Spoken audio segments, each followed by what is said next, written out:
je rencontrais quelqu'un ici en France, mais il vit au Congo, en fait, en Afrique. Oui. Et Toi-même, tu es congolaise? déjà. Pardon? Toi-même, tu es congolaise? Oui, je suis congolaise. D'accord. D'origine. Mhm. Et du coup, on se commençait à se fréquenter ici. Comme lui, il vit là-bas, il m'a invité de partir. Mhm. Faire un peu quelques jours avec lui là-bas pour voir sa mode de vie et tout. Ma chérie, tu peux speeder un peu, c'est trop lent, pardon. Oui, voilà. Je sais que tu es caviar, mais il faut t'adapter au concept. Ok, je vais aller plus vite. Je vais aller plus vite alors. En fait, je suis arrivée là-bas et là-bas, j'apprends que c'est mon demi-frère. En fait, mon frère par alliance, je vais dire ça comme ça. Ton chéri là? Sa maman, oui. Sa maman, elle a eu en fait des enfants avec mon père qui sont déjà décédés. Kionja, ma chérie, Kionja. Qui sont déjà, voilà. Et voilà la situation. Et mon père, il veut pas de cette relation. Du coup, moi, on est déjà dedans. On a tout fait déjà ensemble. Donc, je sais pas quoi faire. Mais attends, c'est ton frère par alliance là, c'est-à-dire, je comprends pas la partie là. J'ai expliqué, sa maman, c'était l'ex de mon père. Ton papa? Ils ont eu 2 enfants. Ok, c'était sa maîtresse ou bien sa femme? Sa femme, vraiment. Ils ont eu 2 enfants ensemble. Ok, donc c'est la femme qu'il a eu avant toi, ta maman, ou après ta maman? Non, avant ma maman. Avant ta maman. Même pas encore né en fait. D'accord. Quand il a eu ses enfants. Ok. Donc ton chéri, lui, il est né ici comme toi ou bien il est venu ici jeune comme toi? Non, il est né là-bas. Il est né au pays? Souvent, ouais. Toi, tu es né au pays aussi ou bien tu es né ici? Non, je suis né au pays. Et puis tu es venu ici jeune? J'ai grandi ici, ouais. Voilà, tu as grandi ici, d'accord. Ok. D'accord. Et aujourd'hui, ton papa est contre cette relation. Mais il n'est pas le fils de ton papa, hein, il est le fils à l'ex de ton papa. Oui, exactement. D'accord. Ok. Donc, c'est pas son demi-frère, mais c'est son frère par alliance. Parce que c'est le frère à elle, c'est demi-frère. Ils ont eu combien d'enfants? Ton papa a eu combien d'enfants avec la femme? 2 enfants. 2 enfants. Déjà, en fait. Les 2 enfants ont déjà? Oui. Ok. Ok, donc je vais récapituler. Tu as rencontré ton chéri ici, tout va très très bien, vous vous aimez et tout. Il a même envie de s'engager et tout ça. Donc vous avez décidé d'aller au pays pour faire la présentation, pour faire le nécessaire et tout. Arrivé là-bas, il se trouve que ton chéri est ton frère par alliance. Ça veut dire qu'il est le fils à l'ex-femme à ton père, avec qui il a eu 2 enfants, mais malheureusement, les enfants ne sont pas restés. Les enfants ont déjà. Donc, quand ton papa a su ça, il a dit que c'est même pas possible que vous vous mariez parce que c'est ton frère par alliance. Et toi, et le mec, vous avez déjà commencé ici, que la relation est arrivée un peu plus loin, tu es folle amoureuse de lui, il est fou amoureux de toi. Et le fait que le papa soit contre votre union, vous n'acceptez pas ça, vous ne comprenez pas, puisque il n'est pas le fils à ton père et les enfants que ton père a eu avec sa mère ne sont pas restés, ils ont déjà. Donc, vous ne comprenez pas le fait que papa soit opposé à votre union. Exactement. Ok. Donc, c'est quoi ta question? Je sais pas si je dois continuer ou je dois faire tête à mon père ou je sais pas trop en fait. C'est pour cela j'ai dit quand je vais rentrer à Paris, je vais directement t'appeler pour me donner des conseils, pour me dire quoi faire, pour m'aider. C'est quand même bizarre. C'est quand même bizarre, mais en même temps, c'est pas le fils à ton père, quoi. C'est-à-dire, c'est pas le fils à ton père. Et puis, si les enfants qu'il a eus avec sa maman, si les enfants là étaient là, peut-être c'est ce qui allait déranger. Enfin, je dis, il n'y a rien il n'y a pas de lien, il n'y a rien qui les lie. C'est son ex, ils sont plus ensemble. Donc, si tu es avec le fils de la dame, enfin, je vois pas. Oui, l'alliance est rompue. L'alliance est rompue puisque les enfants ne sont pas restés. Les enfants ont déjà. C'est-à-dire que les enfants qui étaient censés être toi, tes frères, ont déjà. Donc, il n'y a rien ne les lie. Maintenant, si tu es avec l'enfant à la dame, qu'elle a eu avec un autre homme, Bon, moi, je vois pas, franchement, je vois pas de problème, hein, à cela, je vois pas de problème. Après, chaque communauté a sa coutume ou a ses coutumes, chaque communauté a sa façon de voir les choses. Donc peut-être que ton papa, dans ses coutumes ou dans sa façon de... Voilà, c'est pas possible. Donc ça, je peux pas savoir. Parce que franchement, il y a ce qu'on dit, mais il y a les coutumes. Et les coutumes, c'est très, très, très important. Les coutumes, c'est l'identité d'une personne, c'est l'identité de tout le monde, quoi. C'est-à-dire, si tu respectes pas tes coutumes, ça veut dire que tu es sans base, tu es sans racine, tu es perdu, tu es néant. Donc, si lui, dans ses coutumes, vos coutumes-là, tu ne peux pas marier l'enfant d'une femme avec qui il s'est déjà marié ou il a déjà été, ça, je peux comprendre. Ça, je peux comprendre. Mais sinon, si ce n'est pas une histoire de coutume et que c'est comme ça, bon, je ne vois pas de mal, je vois pas de mal en cela. Il y a l'amour aussi dedans. Donc, moi, je suis folle amoureuse de lui et je ne vais pas le laisser comme ça. Oui, tu es folle amoureuse de lui, tu ne peux pas laisser comme ça, je comprends, ma chérie. Mais c'est ton papa. Et si ton papa, moi je dis ça, je dis, si, est-ce que ton papa t'a expliqué pourquoi il ne veut pas de votre union? Est-ce qu'il t'a dit que dans votre coutume, ça ne se fait pas? Non, c'est même pas ça, c'est juste le condition de dire en fait de mes frères là, c'était un peu compliqué. Ok, donc ton papa dit c'est le fait que, voilà, ton papa dit c'est le fait que les deux enfants qu'il a eu avec la maman ont déjà, donc ça dit que il y a trop de tension entre les esprits, les coutumes, les génies et tout ça. Donc lui il a peur, en fait, ton papa ne veut pas que vous vous mariez parce qu'il a peur que demain les enfants que vous allez avoir aient des problèmes. Voilà, donc c'est ce que je vous disais là, donc il y a affaire de coutume dedans. Il y a affaire de coutume dedans. Son papa dit, il ne veut pas que sa fille se marie avec le gars là. Parce que lui-même, quand il était marié avec la mère du gars, tous les enfants qu'ils ont eu ont déjà. Et les enfants n'ont pas déjà naturellement. Les enfants ont déjà parce qu'il y a un problème de coutume, il y a un problème de famille, il y a un problème de tribu. Voilà. Donc lui, il n'a pas envie que l'enfant de cette femme-là et lui, son enfant, soient ensemble. Parce que c'est le même sang. C'est le même sang. Donc, ce qui est arrivé à lui et la maman du jeune, du monsieur, ça peut arriver à toi et le jeune. Parce que c'est le sang. Donc, peut-être que, voilà, peut-être que ton papa, il dit ça pour te protéger, ma chérie. Après, tu l'aimes, je comprends ton amour, mais comme bon, il y a eu trop de tensions dans les familles, dans les tribus et tout, peut-être que ton papa dit ça pour te protéger. Là, moi, je ne peux pas trop me prononcer parce que ça, c'est un problème de famille. Moi, les problèmes de famille, je ne m'en mêle pas. C'est trop délicat, c'est des histoires d'ancêtres, de tribus, de coutumes, Je ne peux pas rentrer là-dedans. Je ne peux pas rentrer là-dedans, ma chérie. Donc, je ne peux pas, vraiment, je ne peux pas te situer à ce niveau-là. Je ne peux pas te situer à ce niveau-là. C'est-à-dire, dans la vie, il faut respecter les coutumes des autres. Il faut respecter la culture des autres. C'est ça, en fait, l'intelligence. C'est ça, l'éducation. C'est-à-dire, quand tu es bien éduqué, tu respectes les coutumes des autres. Tu respectes la culture des autres. Mais quand tu es borné, tu restes fermé sur toi, tes coutumes, sur toi, ta culture, et puis pour les autres, tu ne l'acceptes pas, tu juges. Ça, c'est des gens qui sont bornés, qui raisonnent comme ça. Mais sinon, si tu es intelligent et que tu as été éduqué, tu essayes de comprendre la culture et la coutume des autres. Et tu t'adaptes. Ça, c'est pour ça que je dis, je ne peux pas trop parler dans ton histoire parce que c'est une histoire de coutume. Et quand on parle de coutume, franchement, on n'a rien à dire à ce niveau.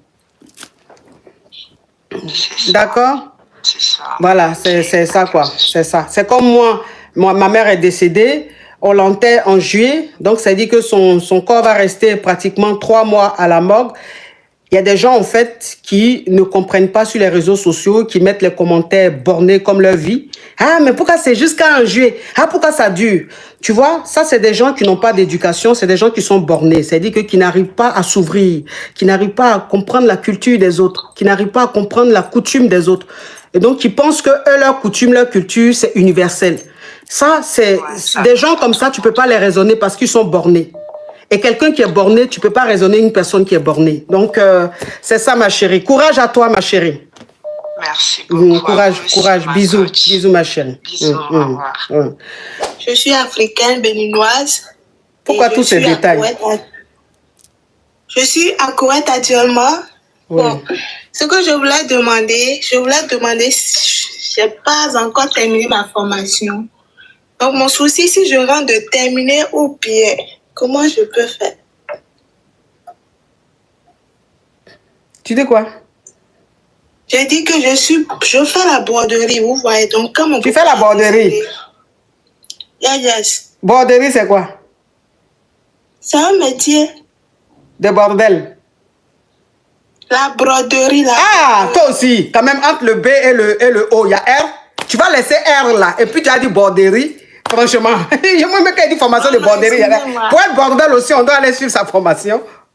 Ah, donc tu fais broderie au Koweït là-bas? Non, je suis en train de faire femme de ménage ici. Oui, mais broderie là, à quoi avoir dans l'histoire? Non, genre, mon papa est décédé, il a déjà décidé de venir ici aider ma maman. Quand mon papa a déjà, faut pas signaler mon live. Ok, quand mon papa a déjà, j'ai décidé de venir ici prendre soin de ma petite famille, aider ma maman. Oui. Maintenant, je suis proche de terminer mon contrat. Ma maman m'a proposé, si je rentre, je vais laisser la formation, elle va m'aider. Avec le peu d'argent que j'ai ici, je vais voyager pour aller en France. Oui. Et chez son frère, il va me trouver un job là-bas. Mon souci, c'est de continuer la broderie au Bénin là-bas ou bien de voyager. Mais la broderie même que tu vas faire au Bénin, là, quand tu vas finir là même, là, c'est pour faire quoi? C'est pour créer un atelier et travailler. Oui, mais pour faire quoi, broderie là? C'est pour broder quoi? Les bazins? Et les bazins, en fait, ma petite soeur est couturière, vous voyez donc. Ah, c'est pour broder les habits de ta petite soeur? Non, c'est client. J'aurai des clients, elle aussi, elle aura des clients. Donc, on va rester ensemble pour créer une petite entreprise. Comme ça, tu vas faire les broderies? Oui. Entre venir en France à toucher héros et puis faire broderie pour avoir 500 francs, 2000, 3000, qu'est-ce que tu choisis? Si tu as laissé formation de broderie là pour aller faire choses bonnes, pour aller faire ses ventes au Koweït là, c'est venir en France là, tu vas réfléchir, ou tu devais réfléchir même là, même c'est où on t'a dit faut aller au Koweït là, tu as dit mais attends, je vais aller au Koweït pour faire des choses servantes, mais je peux continuer broderie. Mais quand même tu es parti. Maintenant que ta maman dit tu vas rentrer, elle va prendre ses économies pour que tu viennes en France là, c'est là maintenant tu es en train de réfléchir, que dois-je choisir, la broderie ou l'Europe? Ah ma chérie.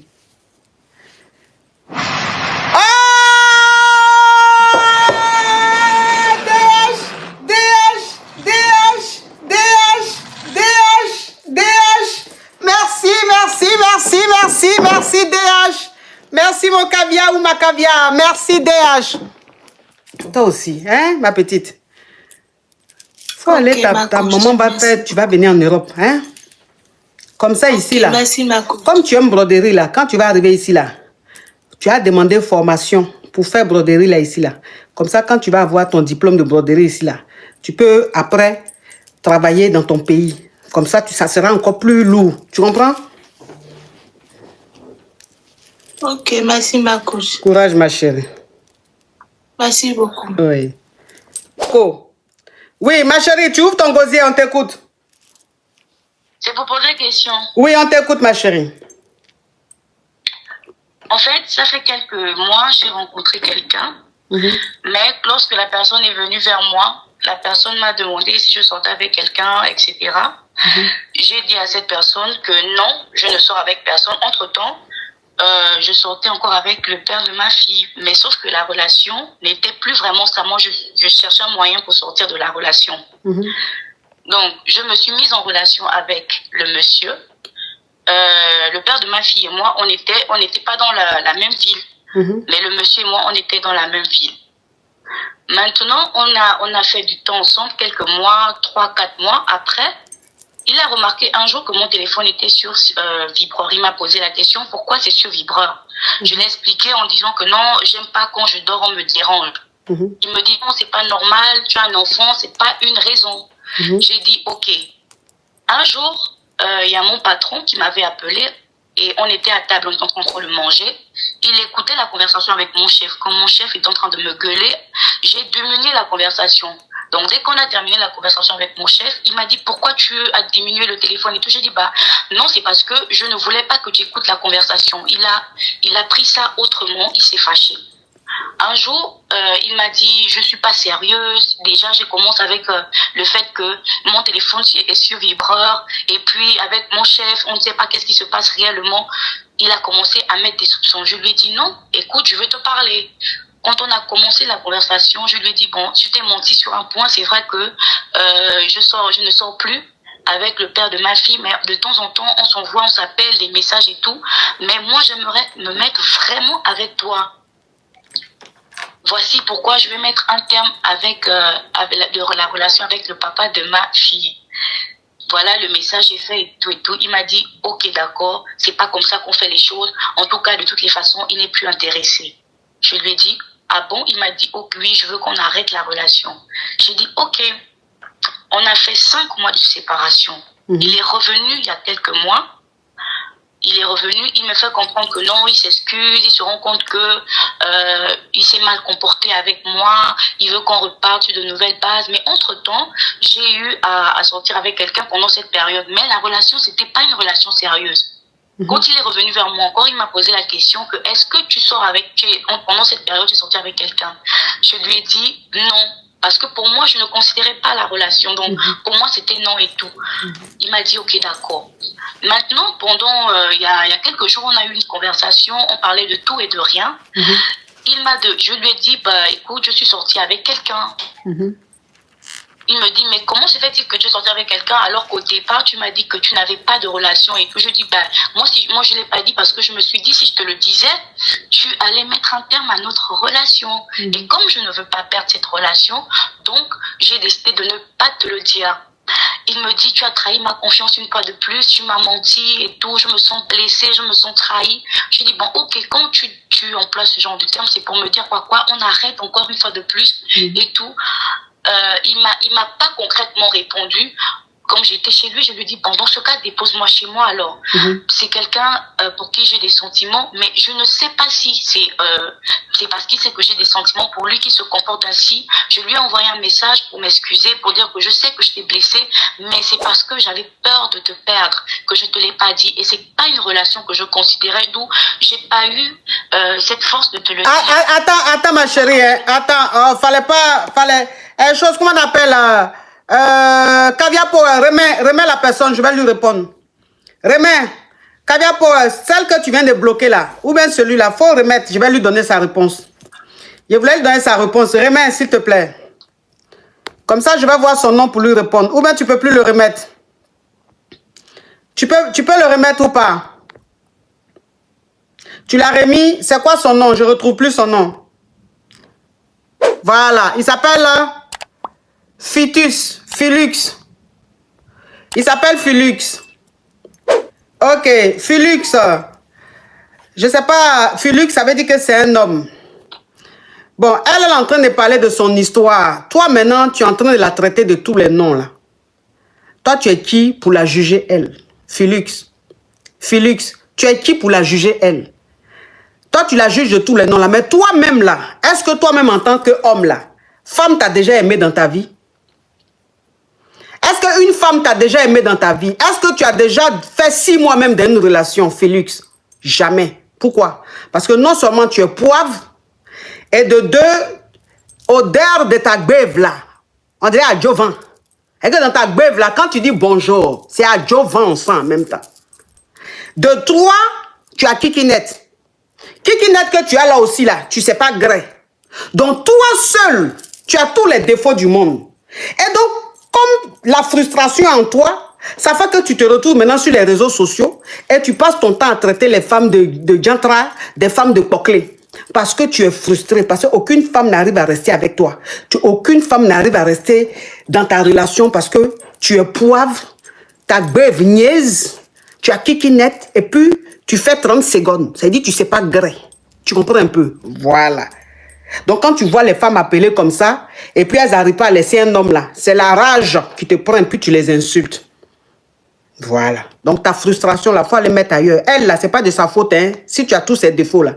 OK? Voilà. Tu le bloques pas, parce qu'il faut qu'il reste encore. Oui, ma chérie, on t'écoute. Donc, ça veut dire que... Oui, ma chérie, on t'écoute.